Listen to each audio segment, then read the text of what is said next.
Hello, lovelies! You're listening to episode 1 of the Broken Enchantments podcast, written and read by Elizabeth Wheatley. That's me. I hope you enjoy this episode, and I would love to connect with you on Facebook, Twitter, or Instagram. You can check out the links below. Now let's get to the story.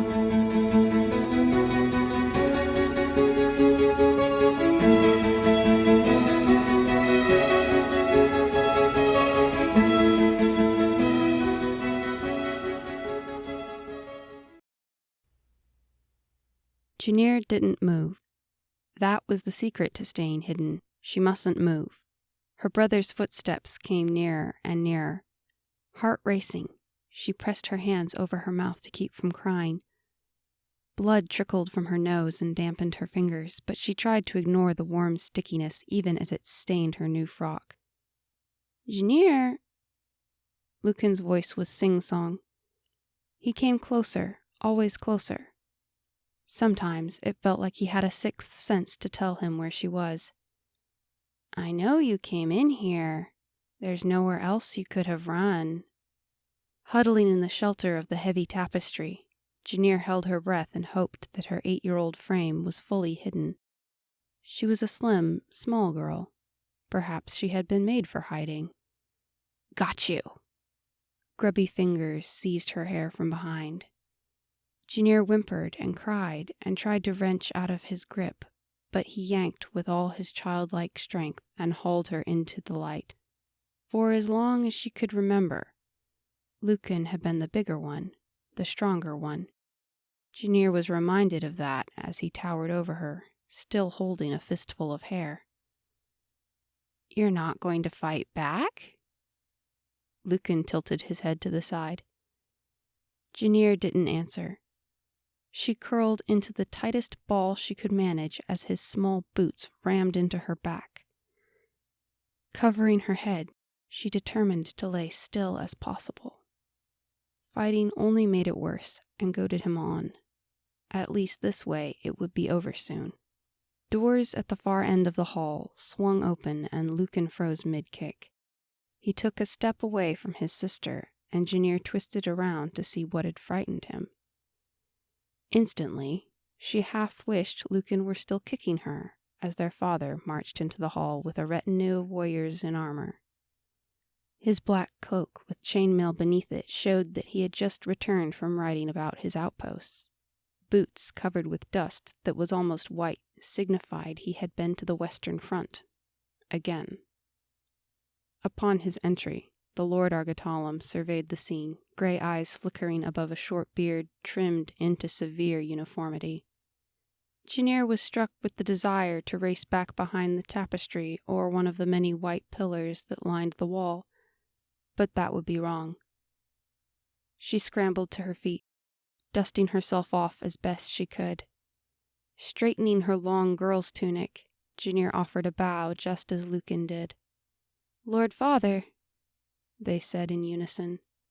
Since the day they had turned 7, they had been expected to address him in the proper fashion. Janir wiped a large drop of blood from her nose before it fell to the floor, keeping her head down. She could almost feel Lucan's fear as he tried to edge away, but she was too frightened herself to enjoy the discomfort of her rival. Lucan, my son. Without taking his eyes off the boy, the Lord Argatalam handed his cloak to an attendant. Lucan raised his face to their father in the manner of a puppet fighting the strings of his puppeteer. Yes, Lord Father? Ernick. The Lord Argatalam barked to a bystanding page. Fetch the girl's mother. The Lord Argatalam's attendants slowly drifted back out the way they had come. Janir often felt she was not the only one who preferred to be far, far away when her father was angry, even when it was with someone else. She wondered if she could leave, but her father had sent for her mother, so she was probably supposed to stay. To be safe, Janir folded her hands before her and kept her head down as the Lord Argatalam moved toward Lucan. While I am away, working to ensure you and your sister's future, you are here preparing for that future, It would appear that you have been fighting your sister for practice. But judging by her many bruises and the blood on her face, she is not your equal. Come, let us spar for a moment so that you may face a true challenge." Janir's mother entered after the young page and went immediately to her daughter. She knelt beside the girl and gently brushed away tears, taking gentle stock of the bruises and blood.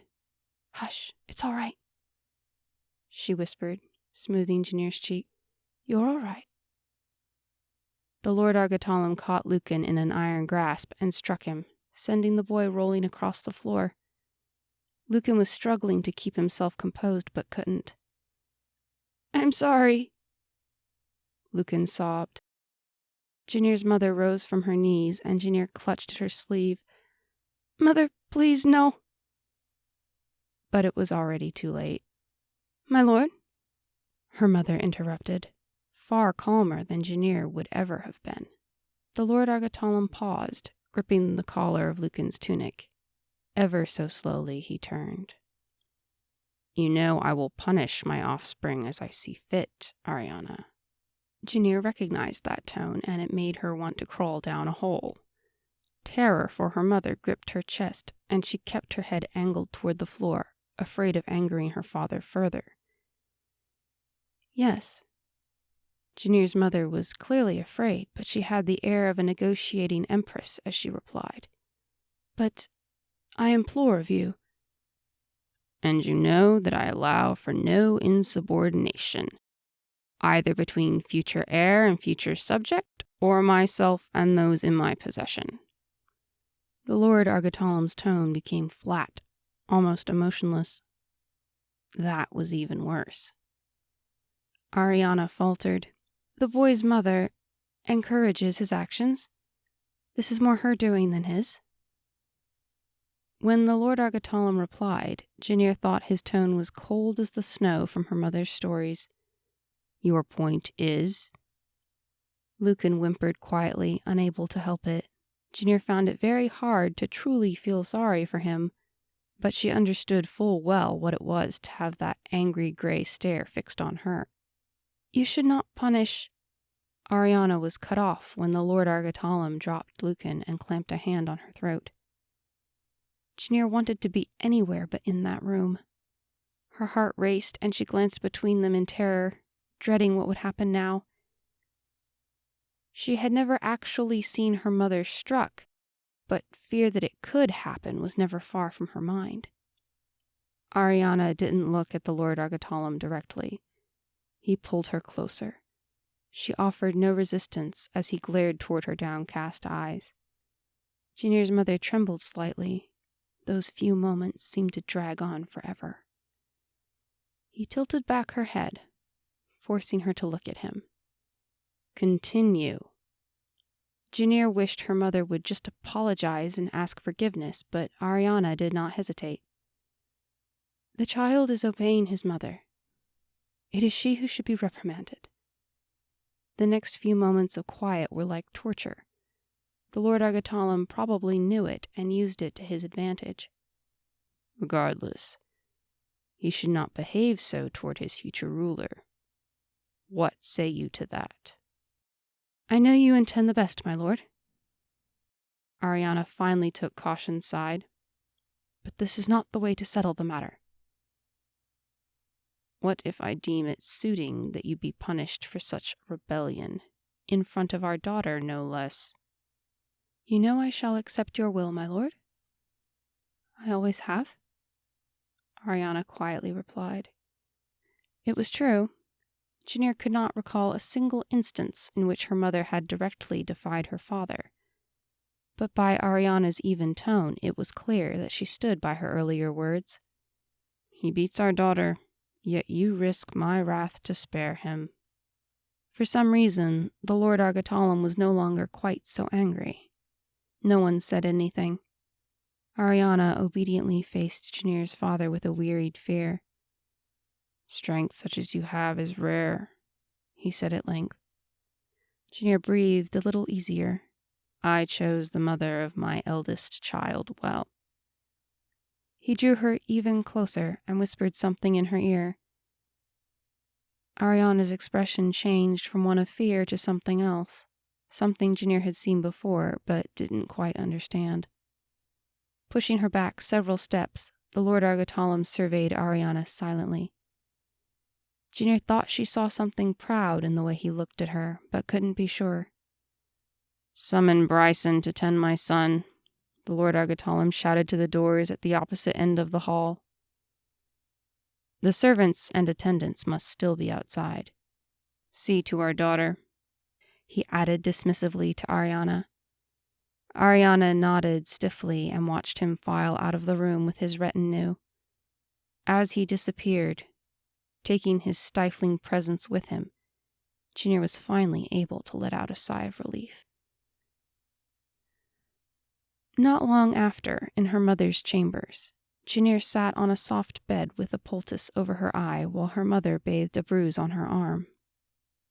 This chamber was the place Janir felt safest, the place she always came when afraid or upset. Even though the girl was supposed to have her own chambers now, she spent more time here than anywhere else. The silk curtains over the balcony were blowing in the wind behind them, while Janir traced patterns on the carpet with her bare foot. Although it seemed a happy, homey place to Janir, the girl had always thought her mother was sad here. It was like the sparkling walls and colorful tapestries were a prison. All children thought their mothers pretty, but Janir knew hers to be striking. With rich golden hair that tumbled to her waist, ruby lips, fair skin with long, dark eyelashes, and a slender, willowy figure, there were not many women to compare with her. Others had their own kind of beauty, but Janir still considered her mother to be without equal. "My poor child," Ariana sighed, kneeling before her daughter. "Your brother has given you another lashing." "We're the same age, almost, but he's been taller than me since we were 2, Janir mumbled, glancing at her battered reflection in the mirror across the room. "Oh, but he is little Janir," her mother contradicted. "Or at least, that's how he feels. He feels your father favors you. That is why he does this." Janir couldn't imagine why anyone would envy her.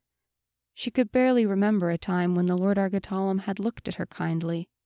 Her brother had no right to be jealous. "I hate Lucan." "Never say that." Ariana assumed her scolding demeanor. "But he has done nothing but hurt me our whole lives. Why shouldn't I hate him?" Her mother sighed, features softening.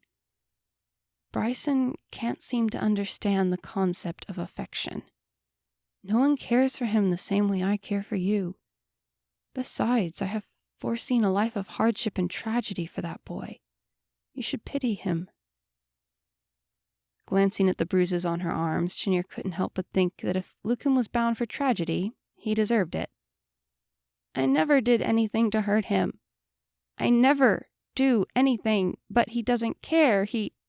Her words dissolved into sniffles, and she took deep breaths to regain composure.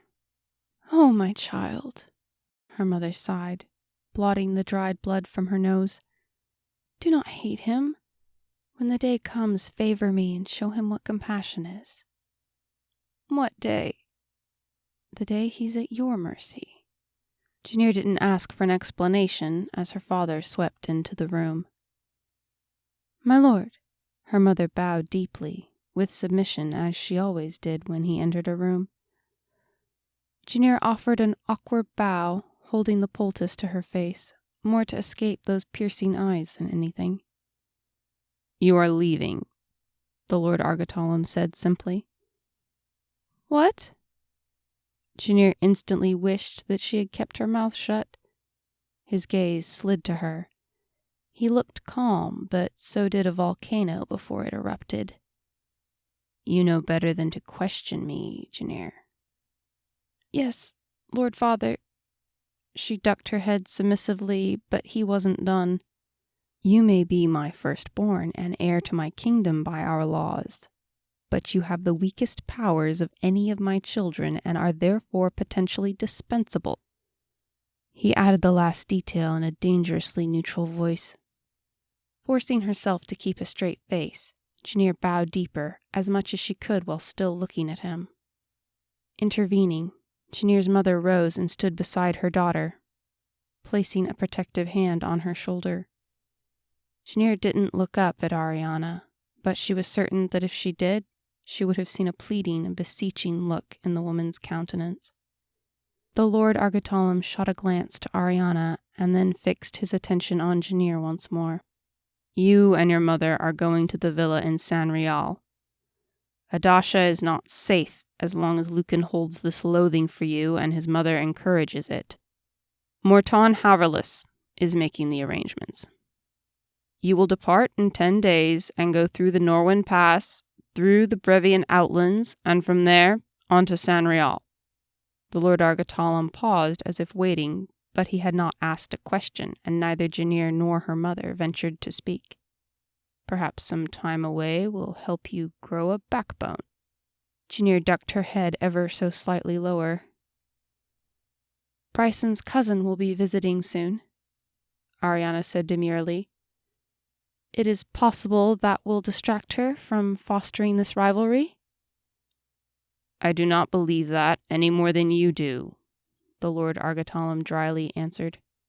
If anything, the Slavish envoys will only embolden her, and I would rather not deal with their protests at her absence. No. Ariana did not argue. She inclined her head as if she had expected and agreed with his answer. Do you foresee any ill coming about? Ariana strode to a bureau against the wall. Opening a small drawer, she reached inside and raised a glowing golden orb. She faced the Lord Argatalam, glancing at him briefly before staring down into the depths of the sphere. Cradled in her hands, the orb made soft warbling sounds. Like a ball of liquid sunlight, it swirled and throbbed with a living glow. Janir's mother was silent for several moments. Her gaze seemed to shift beyond what she could see with her eyes. Accustomed to that look, Janir watched her mother patiently, knowing that she would be back to normal in a moment.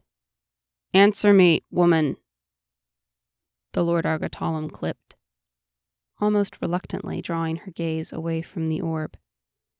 Janir's mother replied, Our child will be safe. Then you will depart as planned. Her father spoke efficiently, hardly pausing for breath, and without another word, he moved to leave. But Janir's mother stopped him. My lord. The Lord Argatalam looked impatiently back at Janir's mother. I just wanted to thank you. For what? The Lord Argatalam raised one eyebrow in suspicion. For giving me that which I love most in the world. Her mother stroked Janir's hair, the same rich gold as her own. I will miss you, Ariana, the Lord Argatalam brusquely stated. It was possibly the closest to a display of affection Janir had ever seen between them. Without another word, the Lord Argatalam spun on one heel and marched out of the room. The door slammed shut after him, and Janir could breathe easy again. Nothing in all the land was quite as mind-numbing as the Norwin Pass, Janir decided. It was not beautiful enough to be soothing, nor ugly enough to be interesting. It was so normal that it was unearthly. It had been more than a week now since they had left the white spires and turrets of Adasha, rising from the sands like towers of ivory. On the day they set out, the Lord Argatalam himself had come to see them off. He had been in a better mood then and handed her a mahogany box polished to a shine.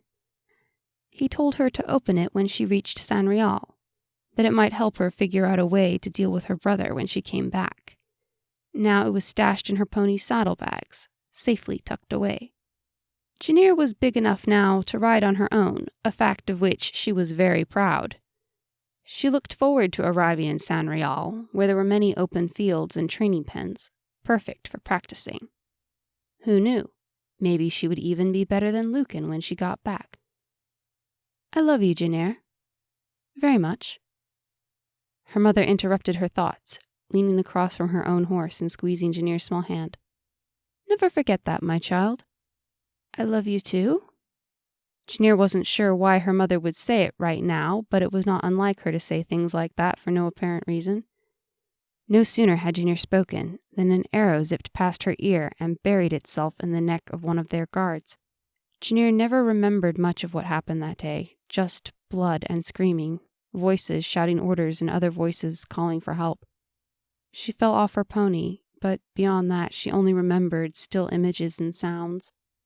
Janir did recall feeling something painful slice the side of her neck, screaming and falling to the ground in a heap.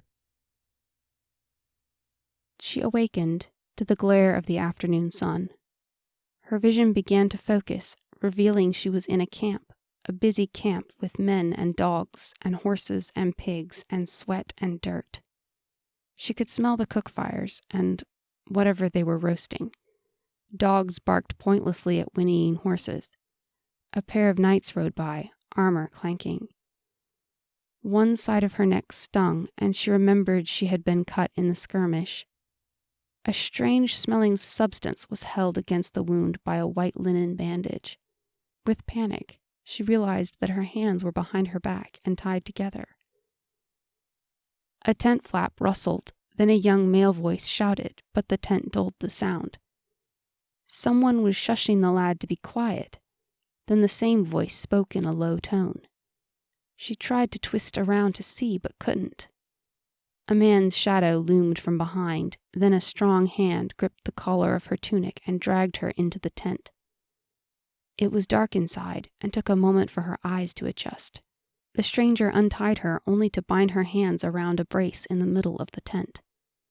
The person was rough, as heartless and callous as Lucan ever was. Janir panicked, realizing that she couldn't move. She thrashed wildly in spite of how much it smarted the cut on her neck, trying to catch a glimpse of something, anything that might give even the smallest explanation for all of this. She was afraid to ask what was happening. What if asking only made these people more angry, as it did the Lord Argatalam? Standing to her right was a man who towered nearly a head above the handful of soldiers in the tent. He was pale, and in the dim light his long hair gave off a silvery glow. What surprised her more than almost anything were his ears. Like lilies, they tapered to delicate and subtle points that would have been hard to notice if she hadn't been watching him so closely. Her mother had told her stories of elves and their magic, but she'd never actually met one. Certainly not like this, having her tied up and glaring at her as if he would like to rip her to ribbons. She thought that strange. In all the stories, the elves were good. Finally, she dared speak. "Where's my mother?" Janir's heart raced. Her gaze darted from one side of the tent to another. Taking in the glowering face of the elf, the others addressed simply as Sir, and the several soldiers standing by. "What is a full retinue of Argatalam's doing so close to Brevia?" the elf demanded, his slight accent adding flourish. Janir was confused. "Lord Father was sending me and Mother to San Rial." She forced herself to speak levelly without stammering. "And why would you go there?" he pressed. Janir didn't understand why he was asking her. She was still too young to be told anything the grown Argatalams weren't. It was like he thought she'd done something bad and was waiting for her to admit it. Without warning or reason, a wave of pain swept over Janir. It was as if her heart was being ripped out of her chest by a bear's claw. The sensation burned, stung, and chilled at once. Her sight blurred and sweat beaded on her forehead. She realized she was screaming. When it was finally over, Janir coughed and let her small head hang. The elf looked about to say something when a stately man stepped in from outside. His entire appearance spoke of nobility, even though he was dressed in the rugged clothes of a soldier. At first glance, Janir thought that he looked similar to her father. She tended to compare all men she met with her father. But his face was different.